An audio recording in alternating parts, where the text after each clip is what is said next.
everyone, my name is Jess and welcome to my channel, Just Some Romancelandia, where I talk about romance books and happily ever afters and everything else that is distracting us from the cesspit that our world is becoming. So my most viewed video, and the video that I've had the most engagement with, was filmed about a year ago today, and that was my romance novel recommendations. And it honestly, I am so amazed and so pleased and so happy with how many of you have watched that and commented on it and shared your recommendations with each other. I love reading queer romance, LGBTQ+ romance, FF, everything across the spectrum. I feel like it's so impossible to overstate how important it is that we see those love stories being told across all mediums, and it really delights me that that is the most viewed video on this channel, because it just suggests to me that there are so many of you out there that, like me, are really eager to see these love stories being told. I filmed that a year ago now, a year that has flown by very fast because time flies when you're in a lockdown. Anyway, over the past 12 months I've read even more romance novels because I've gotten involved with Gay Romance Reviews, which is a ARC review group, advanced reader copy group, that pairs up reviewers and authors so that authors can have their books which follow or revolve around LGBTQ+ couples reviewed on Amazon and Goodreads and BookBub and all of those lovely literary platforms. And so I thought it would be a really fun way to mark Pride Month for me to do a part 2 to that first video and recommend you 10 more romance novels that I absolutely adored. I'm so excited to talk to you guys about these books because I've got a real fun, like, motley crew of books happening here. There's some fantasy, some contemporary, some historical, and I really do think that there's going to be something for everyone in this list, so I'm just going to get started with them. The first book I have to recommend is by an author that you guys all know if you've watched any of the videos on this channel, because I do not stop talking about her, and it is The Gentle Art of Fortune Hunting by KJ Charles. The Gentle Art of Fortune Hunting is a standalone Regency, which I was super excited about when I picked it up because I love KJ Charles's Regency novels. She writes in a lot of different time periods. She's also covered Victorians, Edwardians, 1920s pulp, but there's something about her Regencies that I particularly love because it's like she's taken the worlds of Jane Austen or Georgette Heyer and cast a lens over them, cast a gaze over them that really highlights the lives of queer people, of working class people, of people of colour, and it's just such a beautiful thing to see and read because even though it's a romance, it still feels like a more honest take on life because it's reflecting the lives of people that we just don't hear about in the history books. The Gentle Art of Fortune Hunting is also really fun because it follows this fascinating concept of fortune hunters, so people that go and pursue bachelors or bachelorettes with the intent of marrying them and trapping them for their money. So at the start of this novel we have some sibling fortune hunters, Robin and Marianne Loxley, who have joined the London season with the intent of doing just that and finding a rich bride or a rich groom for each one of them to basically just drain them dry. Robin and Marianne quickly recognise that a young intelligent wallflower named Violet is probably their best bet, but Violet's overprotective uncle Hart is immediately suspicious of the two of them, and he sets about trying to prove that Robin is just after Violet for her money. So Robin and Hart basically end up going head to head as each one tries to trip each other up and reveal their true agendas. This book is just so much fun. It has such a wonderful cast of characters. Everyone is so distinct and witty and sharp, and the dialogue reflects those really clever personalities that inhabit these pages. I love the relationship not just between our two heroes, Hart and Robin, but also between every side character with the main characters. So Robin and Marianne have this very beautiful, very complex sibling-esque relationship. Violet isn't a throwaway character in this, despite her being kind of a plot tool. Fundamentally, she is still given her full story, her full growth, and the friendships that she develops with the characters are also really wonderful to witness. It's such a satisfying book, and despite being set in the London season, which is of course this big class parade of wealth, it does really manage to undercut a lot of very classist or capitalist ideas just in the conversations that the characters have and in the way that they reflect on the world around them. So I really love this one and would definitely recommend it, and all of KJ Charles's books as always, because they are all wonderful. The next book is actually a novella that I adored, and it is Caught Looking by Adriana Herrera. Caught Looking follows two childhood best friends, Yariel and Hatui. Yariel is a a Major League Baseball player, and Hatui is his best friend from childhood. They met when Yariel was studying in the Dominican Republic. The novella opens really throwing you into the action because it starts when Yariel wakes up and realises that he has spent the night with Hatui and that Hatui has now fled. Yariel immediately panics and is convinced that this is going to ruin their relationship, as he has been secretly repressing these feelings for his friend for years because he doesn't want their friendship to change or become undermined. But Hatui is not only absolutely fine with the direction that their relationship is taking, he is absolutely in favour of it. He really wants to be with Yariel, and he spends the rest of the novella basically convincing this Major League Baseball player to give a guy a chance. Adriana Herrera is a really beloved and well-respected romance novelist. She's very well known for writing diverse romances across the spectrum. Court Looking is just a really great toe dip into her works because it's short, it's easy to read in one setting, but it doesn't sacrifice any of the gorgeous romance and really great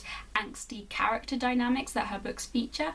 So yeah, I would really recommend this one if you guys are looking for a short, sexy, friends to lovers romance that you can read in one sitting and be smiling for about 775 hours afterwards. The next book I have to recommend is an unusual one. It's sort of a sci-fi romance, alien romance vibe, and it is Fifth Gender by Gail Carriger. Before reading this, I knew Gail Carriger best from her YA New Adult series, which is basically a steampunk MF romance series, so I really wasn't sure what to expect when going into this one, but I absolutely loved it. The Fifth Gender follows a lovely, sweet-natured lavender alien named Tristal, who has to work with the gruff human detective Hastian to uncover the mystery behind the death of one of his species. This book is just the epitome of the grumpy one and the sunshine one trope. Tristal is just a little ray of sunshine, a glorious beam of light, and I wanted to just squeeze him so tight from page 1. The dynamic that he develops with Hastian is really lovely, and I absolutely loved seeing how this very gruff man sort of tries to maintain this facade of professionalism but is secretly just as enamoured by this lovely alien being as everyone else is. Gail Carriger just does a really great job at presenting an alien's point of view. Tristal is both relatable and very clearly coming from a different context, so it was really fun to read those kind of two different perspectives and see how they bounced off one another. The world building was also really great, and I just really hope that she writes more in this series because I had so much fun spending time in it, and I just want to read more about lovely little purple aliens and their pet cats. It's what 2021 needs, guys. The next book that I have to recommend isn't really a book, it's a series, but I couldn't just recommend one because I love this series as a whole, and it is the Mismatched Mate series by Elliot Grayson. I feel like I should tell you guys that I'm an ARC reader for Elliot Grayson because, I don't know, disclaimers, professionality, stuff like that, but I was a fan of her works before I started reviewing ARCs for her, and I'm not going to lie to you about my opinions on books because that sort of thing is sacred, and honesty is always going to be my policy with it. This entire series basically revolves around what the title says, mismatched mates. So it's a series based around the fated mates trope, but every mate pair that we see are a pair that you wouldn't really expect to work out, either because they're from two different magical species, or they just come from two different perspectives, or they've got different agendas. The first book in this series, for example, which is called The Alpha's Warlock, follows Nate, who is a magician who has to mate with alpha werewolf Ian, despite Ian and his older brother Matthew holding suspicions as to whether Nate betrayed their pack several years earlier. It's a lot of fun. Nate is my favourite type of protagonist. He's very sassy, he's very to the point, he's got a very sharp tongue and very witty dialogue, and watching the relationship that he develops with the very gruff, stoic, no-nonsense Ian is just so fun, and it had me grinning and giggling the entire way through. Like, I genuinely looked really weird on the train reading this. It's just a really solid, really well written, really well constructed paranormal series, and so I'm so excited to be able to recommend it to you guys because I, like I'm sure many of you, was a massive Twilight fan growing up. I loved me some Edward Cullen. I also wanted an 100-year-old vampire to come and sweep me away and yearn for my blood. I don't know, but you know, it was a thing. It was a thing back in 2008, okay? So basically, if you want like Twilight, but queer and healthy and nice, Elliot Grayson. Although this series does focus on wolves more than vampires, but I mean, I'm going to be controversial and say that werewolves are way more fun than vampires anyway, so I am willing to make that sacrifice here. The next book that I have to recommend is by another very beloved author of mine and of all of yours, I'm sure, and it is Tell Me It's Real by TJ Klune. Tell Me It's Real is the first book in one of TJ Klune's contemporary romance series, and I can't quite remember the name of the interview that he said this in now, but I will try and Google it and link it below. He said before that he was really inspired by the rom-com film genre when creating this. He really wanted to find a queer version of those brightly coloured, exciting, vibrant romance films that he'd grown up with, that was more representative of his own romantic experiences and the sort of stories that he wanted to see being told more. And I definitely think he achieved this with Tell Me It's Real, because it is one of the few books that genuinely had me laughing out loud throughout it, and if you just go and Google the reviews you will see that so many people had that reaction as well. It's just impossible to not crack up at the awkward and outlandish situations that he creates on the page, but because the characters have such heart and authenticity to them, it doesn't come out with the sort of staged cloyingness, annoyingness that a lot of early 2000s rom-coms does. Tell Me It's Real follows Paul Auster, not the novelist, as he is very quick to tell you, as he tries to understand why this very attractive man named Vince, who Paul almost hit with his car, is now pursuing him. Paul suffers from a lot of body image issues and he hasn't really been lucky in love before, so he's just utterly bewildered as to why this super attractive, very much sought after man is suddenly paying attention to him. And despite that being the sort of dynamic at its core, it's also not one that is ever exploited by Vince or the author. Paul's insecurity isn't overplayed for laughs or for tears, it's just there, and watching him work through that as he forms this relationship with Vince is so beautiful. Vince is also one of the most charming heroes that I think has ever been committed to paper. He is just a lovely little himbo and I adored him with all of my heart and soul. I love all of the books in this series. The second book, which follows Paul's drag queen best friend Sandy and Vince's half-brother Darren, is also wonderful, but this is just a great place to start with TJ Klune in general, and definitely with this series, so I would highly recommend if you just want to be laughing all day long. The next book I have to recommend is Over and Over Again by Cole McCade. So I knew Cole McCade because he started publishing books like His Cocky Valet and His Cocky Cellist after the whole Cockygate of Romancelandia, which if you guys don't know about, I'll link below because it's just the most batshit thing that I've ever seen come out of a bookish community. So I was actually really surprised when I came across this book because I kind of associated him with these very slick erotic contemporaries, and Over and Over Again is really more of a quiet, gently romantic contemporary. It's definitely still got that steam and heart and feeling there, but it's a very gentle, very slow moving book, and it's lengthy as well. It's a good 500-600 pages on Kindle. Over and Over Again is set in Yorkshire, and I will give credit where credit's due. Cole McCade is American, and yet he writes a really convincing north of England. I'm from the south of England personally, but I've travelled to the north. I've got a lot of friends who are from the north because I go to the university in the Midlands, and I was really impressed by how well he picked up the dialect and how well he managed to capture the landscape. Anyway, Over and Over Again follows a young man called Luca Ward, who after a series of bad decisions is sent to live with his father's best friend Imra on a farm. Luca had a real hero worship infatuation with Imra when he was a child, but it was a child's crush on a much older figure, so he's really surprised when he shows up at this farm and he still feels all of this affection and desire for Imra all of those years later. As time goes on and the two men get to know each other as men and as individuals with their own complex lives and backstories, their relationship begins to develop in ways that it never had previously. This book is so sweet and gentle and delicate with its characters. Both Luca and Imra have gone through pain and loss and challenge, and Cole McCade really gives them the space within the narrative that they need to overcome their own trauma and also help the other through theirs. Right from the start, Imra does what no other person in Luca's life does, and he recognises him as his own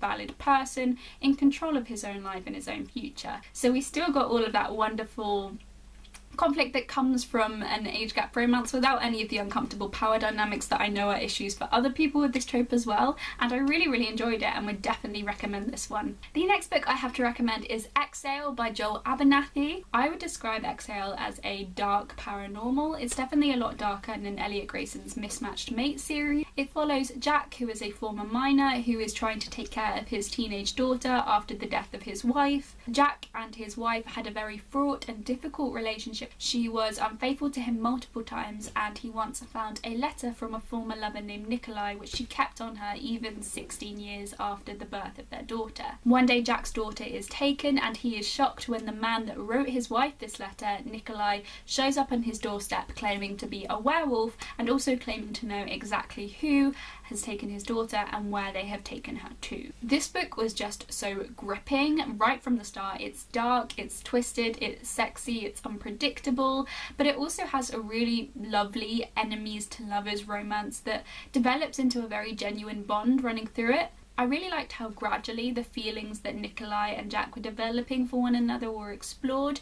Even when they're forced together quite early on, it still takes a long time for them to really trust one another, and watching that journey happen was just so rewarding. So yes, if you're looking for a paranormal that is a little bit darker than your usual fare, I would definitely go with Exhale. The next book I have to recommend is This Is Not a Horror Movie by Sarah Doby Bauer. This Is Not a Horror Movie is another paranormal, albeit one with more of a contemporary / new adult vibe to it. It follows Emery Jones, who is an 18-year-old who spends every summer going on holiday to Longboat Key in Florida with his twin sister and their parents. Every summer they also end up spending a lot of time with Connor Jones, who is the boy that Emery grew up having a huge crush on. The two boys are quite different on the surface. Emery is quite nerdy and obsessed with everything horror, whereas Connor is a college kid who is known for his sporting successes and for the fact that he is probably going to take over his father's very successful company in the future. Despite this, the two bond over their mutual love of horror stories and have developed a friendship that finally seems like it's going to turn into something more this summer, when all of a sudden it seems as though the horror stories that they both love have come to Longboat Key when people start showing up with limbs missing and blood on the beaches. This book feels sort of like a teen slasher movie and a new adult romantic comedy had a baby, and the baby was creepy and fantastic and spectacular. It's a lot of fun, and I think what I love about this book is that you can tell that Sarah Doby Bauer had a lot of fun writing it as well. I've read some of her other works and they are all quite dark and quite adult, I would say. I don't really know another way to describe it. Maybe adult isn't the right word, but they're quite cynical almost. Whereas this one is a lot sweeter, a lot more fun, a lot more indulgent, and I really loved it for that reason. I loved how much of a homage to horror this was. I'm not actually a horror fan at all. I'm really squeamish and I can't sit through horror movies whatsoever, but because you feel Emery's love for the genre so much, it just ends up sucking you in anyway. It's kind of like what they say about nerds, or what John Green originally said about nerds, which is just that you love something really intensely, and sometimes when you have a character that is that passionate about something, you just end up getting really into it too. So yeah, and it's not too creepy, which is good. I only ended up sort of hiding from my Kindle a few times, so it's very manageable. The next book I have to recommend is one that I finished really recently and I loved, and it is Soul Eater by Lily Mayne. This is sort of a fantastical, futuristic, dystopian romance which is set in our world but many years from now, and it's a world that has essentially already passed through the apocalypse. The apocalypse that this novel envisions was caused when demons and monsters started flooding the earth and entered into conflict with humanity as humanity tried to capture them and enslave them, and demons retaliated with their own violence and demon stuff. So this novel follows Danny Sullivan, who is in his early 20s and he is a soldier for humanity. He recently lost everything. His mother passed away from cancer, so he joined the army because he really had nowhere to go. It's not because he believes in their agenda. If anything, he actually really rejects the fact that the base at which he is stationed captures and imprisons monsters and tests them. Nonetheless, he's a soldier, he's been trained to follow his orders, so he ends up joining this expedition to catch the Soul Eater, this demon that is known for killing swathes of people by sucking their souls from their bodies. This is a great novel because it manages to look at some really profound themes, such as the fine line between monstrosity and humanity, but it's also just a really fun story that really embraces the lore and fantasy surrounding the monstrous, surrounding the demonic. Danny is an absolute cinnamon roll of a character, and I loved being in his perspective and watching his relationship with the Soul Eater grow. I also really loved the monsters that Lily Mayne introduced to us in this story. They're not your typical run-of-the-mill monsters. I'm not sure if she made them up completely or if some of them are based on certain myth or folklore, but it was just really fun to read. It's very expertly done world building for a debut novel. So yes, if you're looking for a very unique take on the dystopian genre, you can't go wrong with this one. It absolutely blew me away, and I'm so excited to read the second instalment. The final book I have to recommend is an oldie but a goldie, and it is The Weight of It All by N.R. Walker. The Weight of It All follows Henry, who is dumped by his long-term boyfriend for being overweight. Embarrassed and ashamed of his body, he joins a gym and he ends up developing a friendship with his personal trainer Reed, which slowly develops into something more. I really like this book. I think it's becoming increasingly common to see plus-sized heroines in MF romance novels and even FF romance novels, but it's not often that heroes are, I want to say, allowed to be plus size. It feels as though we hold our heroes almost to a harsher bodily standard sometimes, but I really liked how N.R. Walker handled it, because Henry does go to the gym at the start, and that sometimes can, you know, raise a few alarm bells for me, because I never want the romance to turn into a transformation story where the character loses weight and suddenly they're beautiful, because obviously they weren't before and then they get the guy. That's not what happens here. Henry and Reed's friendship really develops because of who they are as people. So yes, we do see someone who is taking more of an interest in exercise, but it's not suggested that he has to do that to be able to achieve his happy ending. His happy ending actually comes from finding contentment and confidence that he in himself is good enough for Reed, and that I thought was a really lovely message and a very uplifting story to experience. I really enjoyed it. So yes, there we have it. Those are 10 more romance novels that I absolutely loved and that I hope you guys really love too. Do let me know if you read any of them and what you think, and as always I would love to get your recommendations, so please do leave some below. Until next time, thank you so much for watching this video and goodbye!